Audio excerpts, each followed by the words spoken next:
কোনো কালে আমার প্রেমিক ছিলি না কি ছিলি কে জানে, এখান থেকে কোনো হেল্প পাইনি।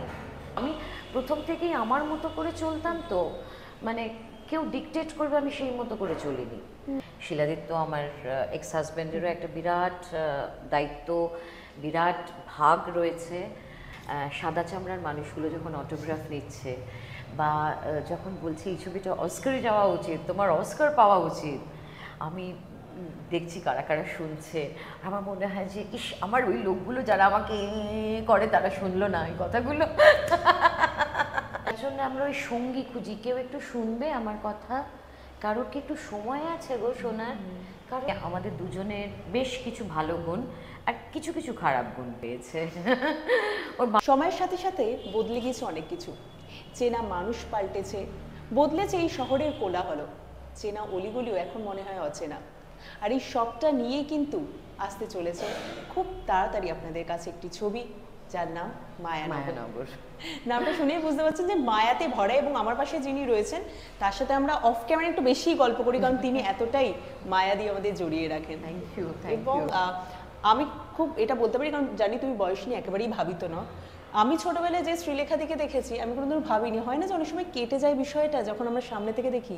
Thank you so much Sreelekha di, এরকমই থাকার জন্য। মানুষ হিসেবে এরকমই থাকার চেষ্টা করেছি আজীবন, এবং বোধহয় সেটায় সফল হয়েছি। একেবারেই। আর একটা কথা খুব ছোটবেলা থেকে আমরা শুনতাম আর কি, যে মানুষের মুখই হচ্ছে মনের দর্পণ, সেটাই রয়েছে তুমি। থ্যাংক ইউ, লজ্জা পাচ্ছি। যাই হোক, নতুন করে পরিচিতি দেওয়ার তার কিছু নেই। আপনারা প্রত্যেকটা চরিত্রের মাধ্যমে বাঁচেন, আর তাই জন্য আপনারা সেটা তাড়ি উপভোগ করেন। আর মায়ানগরীর মাধ্যমে আবার তোমাকে পাচ্ছি আমরা। একদম একদম। এই ছবিটা এ যাবৎকাল সুলেখাকে যেইভাবে দেখেছেন বা পেয়েছেন, এই ছবিটা সেই অনেকগুলো কি বলবো, বেঞ্চমার্ক বা অনেক কিছু ভাঙবে বা অনেক কিছু নতুনভাবে গড়ে দেবে এই চরিত্র বা এই ছবিটা। সম্পর্কে একটু জানতে চাই। চরিত্রের নাম এলা। এই যে কলকাতা, পরিবর্তিত কলকাতা যেটা আদিত্য ইয়ে করছে, সেখানে কিছু মানুষ এই পরিবর্তনের সাথে মানিয়ে নিয়েছে।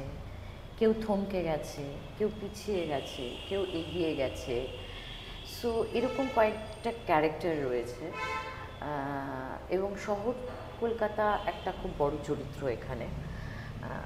এইখানে এলা কতটা এই শহরের সাথে যুদ্ধ করে বা সব সংগ্রাম করে বাঁচছে, আরও ভালোভাবে বাঁচতে চাইছে, নিজের মতো করে বাঁচতে চাইছে, নিজের শর্তে বাঁচতে চাইছে।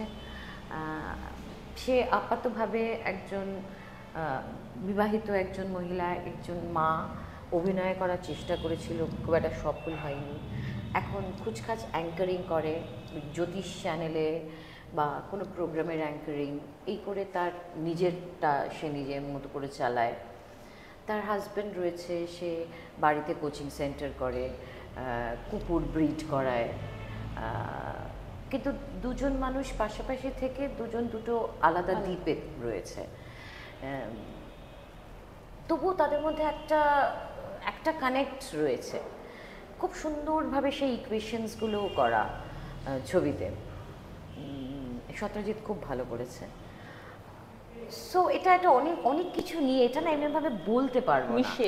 হ্যাঁ, আর আদিত্য এই জার্নিটার মধ্যে দিয়ে আমাদের নিয়ে গেছে। তো হঠাৎ করে ফোন করে বলতো, আচ্ছা এরকম একটা সিচুয়েশন সুলেখাদি, তুমি হলে কি করতে?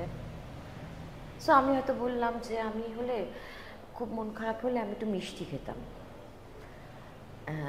ডিপ্রেশন কাটাতে, বা আচ্ছা ঠিক আছে, এরকম একটা সিন ভাবার চেষ্টা করলো, বা খুব নর্মালি কথার মধ্যে দিয়ে ডায়লগ হতো। আমি এই প্রক্রিয়ার মধ্যে দিয়ে আগে যাইনি কোনো শুটিংয়ে, সুতরাং এটাও আমার কাছে একটা সম্পূর্ণ অন্য অভিজ্ঞতা। Absolute silence on the sets. কেউ এই লাইটটা কাট, এটা এইটা নেই। অ্যাক্টরকে প্রিপেয়ার করার সময়টা দেওয়া, বা তার যদি কিছু বলার থাকে সেটা শোনা ধৈর্য ধরে। কেউ রেগে চিৎকার করছে না, কেউ মানে একটা অন্যই এক্সপিরিয়েন্স এই ছবিটা। একেবারে। যার জন্য খুব একটা ওই প্রসব যন্ত্রণার মতো কষ্ট হচ্ছিল যে ছবিটা মুক্তি পাচ্ছে না কেন। একদম SBF এর কাছে আমরা সবাই কৃতজ্ঞ, তারা এই ছবিটা ডিস্ট্রিবিউশন নিয়েছেন এবং 7th-এ এই ছবিটা রিলিজ করছে।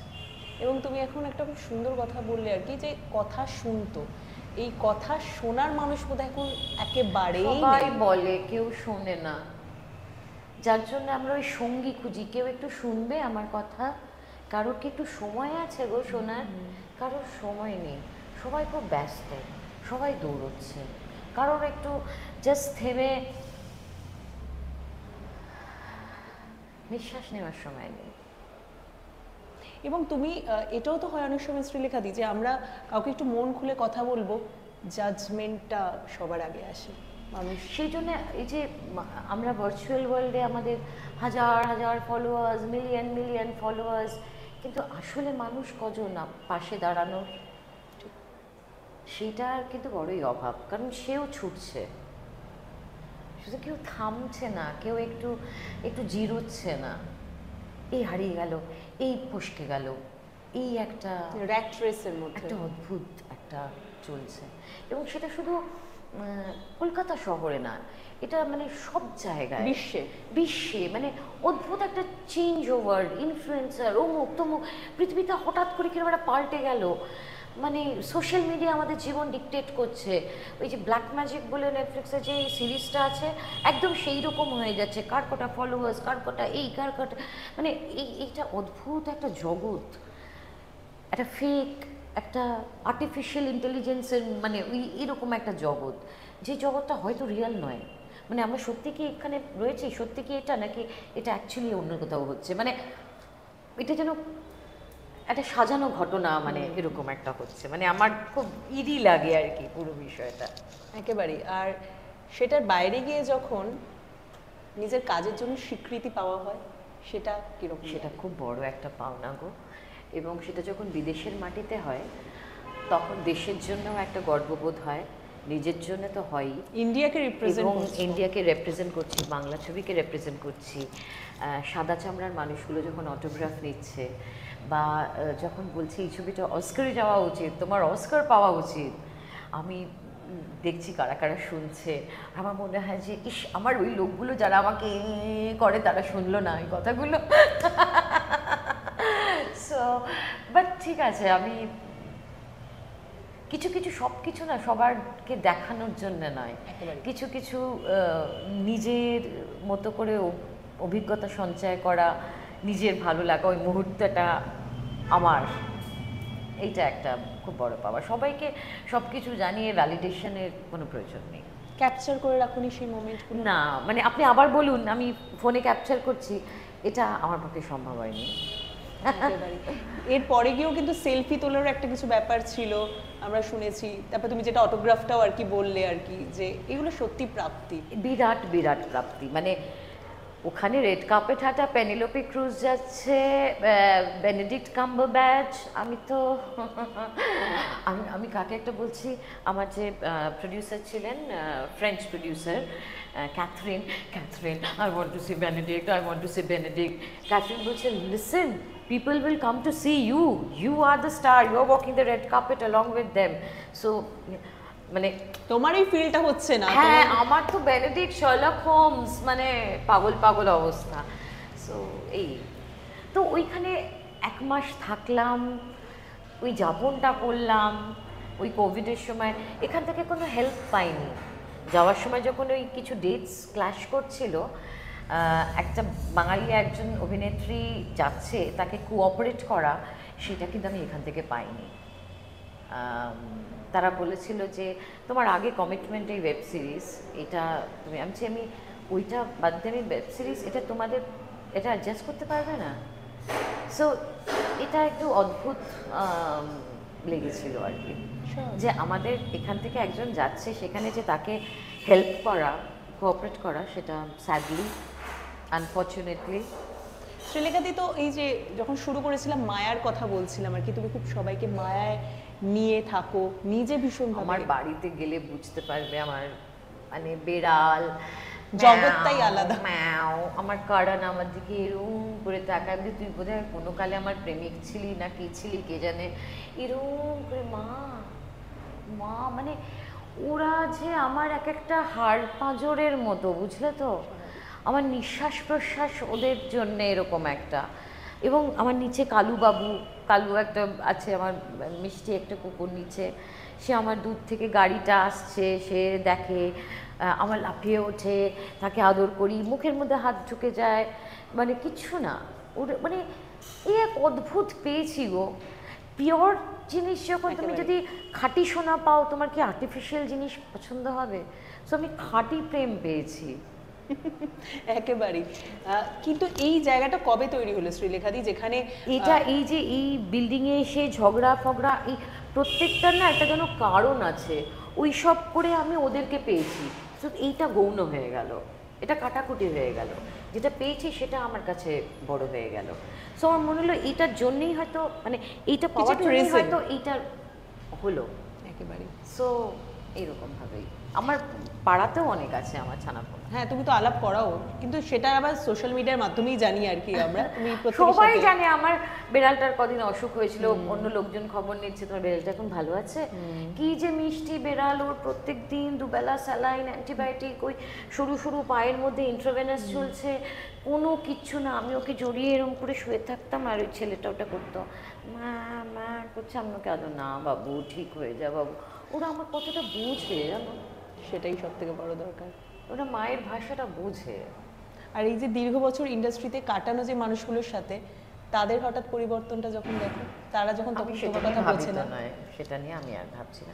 তাদের নিশ্চয়ই কোনো ব্যাগেজ আছে, তাদেরও কিছু করার আছে, তাদেরও পরিবার আছে, তাদেরও কাজ করতে হবে, তার কাজের জন্য তাদেরও একটা প্রথা অনুযায়ী তারা চলে। সুতরাং আমি এখন কিন্তু এই জায়গাটা তৈরি হলো কবে, মানে সবাই তো একটা ওই যে পরিবার আমি বোধহয় ওই সুশান্ত সিং এর মৃত্যুর পরে, না তার আগেও যে বিরাট বিরাট খুব হচ্ছিল তা নয়, কারণ আমি প্রথম থেকেই আমার মতো করে চলতাম, তো মানে কেউ ডিকটেট করবে আমি সেই মতো করে চলিনি।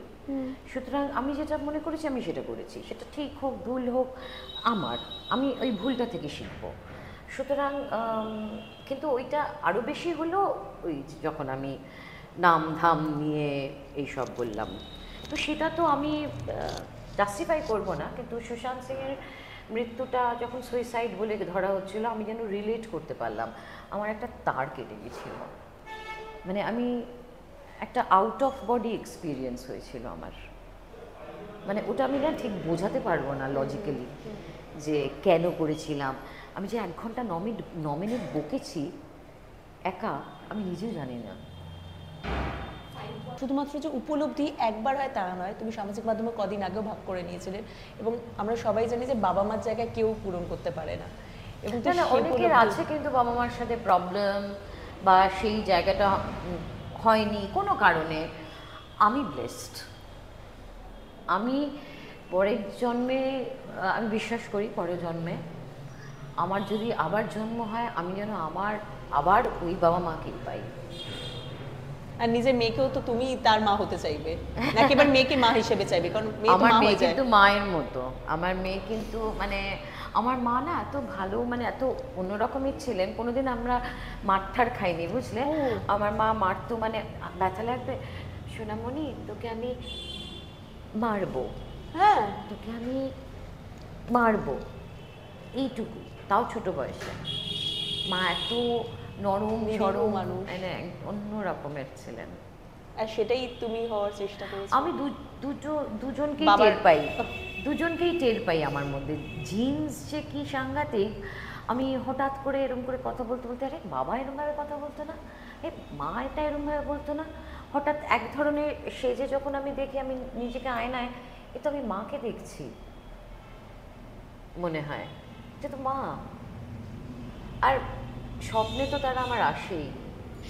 মেয়ের সব থেকে বড় সাপোর্ট, মায়ের মতো শাসনও করে, আবার বন্ধুর মতো বোধহয় পাশেও থাকে। হ্যাঁ, আমার মেয়ে একটা ভালো সেন্সিটিভ ম্যাচিওর মানুষ হয়েছে, যেটাতে আমার থেকেও আমার মনে হয় শিলাদিত্য আমার এক্স হাজব্যান্ডেরও একটা বিরাট দায়িত্ব, বিরাট ভাগ রয়েছে। শিলাদিত্য পড়াশোনার দিকটা মেয়েকে অনেকটা দেখেছে, আর মেয়ে আমাদের দুজনের বেশ কিছু ভালো গুণ আর কিছু কিছু খারাপ গুণ পেয়েছে। ওর বাবার মতো চান করে সে তোয়ালেটা বিছানায় রাখে, সেটা নিয়ে আমার একটা ভীষণ ইরিটেশন হতো, তোয়ালেটা বিছানায় কেন। সো আমার মেয়ের অদ্ভুত অদ্ভুত জিনিস ওই জেনেটিক্যালি, কোথায় যে কি আছে না, জিন এক অদ্ভুত, ডিএনএ জিন একটা অদ্ভুত বিষয় আর কি। সো আবার খুব ক্রিয়েটিভ হয়েছে, নিজের পড়াশোনা ওই ওরকম প্রচার রিল কালচার এসবে নেই। ইভেন ভালো রেজাল্ট করলে সেটা জানাতেও তুমি ভয় পাও যে না পছন্দ করবে না। তুমি আমি মানে এতটা নম্বর পেয়েছি, আমার থেকে কেউ না কেউ তো আরো বেশি পেয়েছে, কিন্তু তারটা নিউজ হচ্ছে না, আমারটা নিউজ হচ্ছে, কারণ তুমি সুলেখা মিত্র বলে। আমার যদি কিছু নিউজ হয় সেটা আমার জন্য নিউজ হবে, আমি তোমার জন্য আলাদা কোনো অ্যাডভান্টেজ চাই না। যে তুমি সুশান্ত সিং রাজপুতের কথা বলছিলে একটু আগে, সেখান থেকে নেপোটিজমের কথাও এসেছিল, সেই জায়গাটায় তোমার মেয়েও কিন্তু ওই জায়গাটা ব্রেক করলো যে না আমি তোমার পরিচয় পরিচিত হতে চাই না। আমার মেয়ে ছবিই দিতে চায় না, মা পোস্ট করবে না, মা পোস্ট করবে না, আমি একটা করি না মা, মানে ও একদমই পছন্দ করে না, মানে ওর সম্পর্কে কিছু এ করা, পুরোপুরি ভেজিটেরিয়ান। সো এটা অন্য রকমের মেয়ে হয়েছে গো, আই এম হ্যাপি। আমি ওর আমি চাপিয়ে দিই না ওর উপরে কিছু, ওর বাবাও কিছু চাপিয়ে দেয় না, ও ওর মতো করে বড় হচ্ছে, এ ঠিকঠাক ভ্যালিউস নিয়ে বড় হচ্ছে। তুমি কখনো ভাবনি ওকে অভিনয় জগতে নিয়ে আসার কথা? না না না, ওর যেটা মনে হবে ও তাই করবে। ও থিয়েটার স্টাডিজ করছে, থিয়েটার স্টাডিজ ক্রিয়েটিভ মিডিয়া, সামনে ওদের মাই ফেয়ার লেডি শো আছে। So she is very happy কাজকর্ম পড়াশোনা নিয়ে, ভালো রেজাল্ট করেছে। আবার বললে তো আবার বকবে আমায়, মা তো ওইটুকু তো গর্ব হতেই পারে। দেয় না করতে। একেবারেই। শহর, একটু আগে আমি যখন প্রথমে বলছিলাম যে অনেক কিছু বদলে গিয়েছে, অনেক চেনা জিনিস বদলে গিয়েছে, চেনা শহর বদলে গিয়েছে। যে চেনা শহর, কলকাতার রাস্তা দাঁড়িয়ে ফুচকা খাওয়া কিংবা একটু বাদাম কিনে খাওয়া, নেমে পড়া, গড়ের মাঠ ঘোরা, সেগুলো না, গড়ের মাঠ ঘোরাফোরা ওরকম হয় না, কিন্তু আমি খুব নর্মালি আমার বাড়ি থেকে যদি আমার এটিএমে যেতে হয় একটুখানি হাঁটা ডিস্টেন্স, আমি কিন্তু নিজের মতো করে টুক টুক টুক টুক করতে করতে ওই শর্টস আর টি শার্ট পরে গুবদু গুবদু গুবদু গুবদু করতে করতে এটিএমে যাই, রাস্তায় কুকুরদের সাথে কথা বলতে বলতে, কোনো হয়তো লোক বলল দিদি আপনার এটা দেখিও, তাই দাঁড়িয়ে কথাও বলি। সুতরাং ওইটুকু বৃত্তের মধ্যে আমি নিজের মতো থাকি। মানে সেই জায়গাটা তুমি বলতে চাইছো যে ওই জায়গাটা কিছু বদল হয়নি, ওই জায়গাটা এখন একই, মানুষটা তো একই, আমার কাজটা এরকম যেখানে আমাকে 5টা লোক চেনে, তার বাইরে আমার একটা লেজ গজায়নি, দুটো পাখনা গজায়নি, দুটো মানুষ এক্সট্রা চেনে বলে আলাদা করে একটা, এইটা আমার।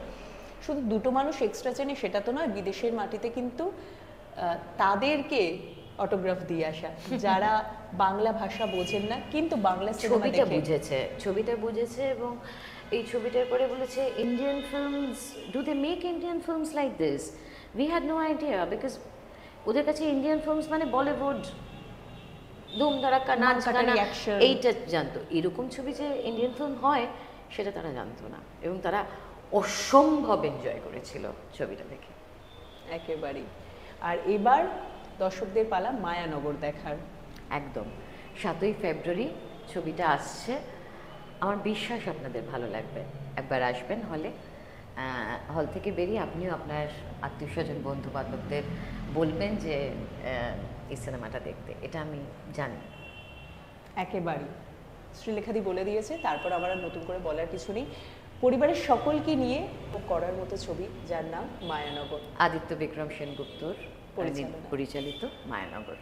একেবারেই নিকটবর্তী প্রেক্ষাগৃহে গিয়ে দেখবেন মায়ানগর। আর এরকমই আরও অনেক ইন্টারভিউ, অনেক অজানা কথা জানার জন্য অবশ্যই নজর রাখুন আপনারা টলি ইনসাইডে।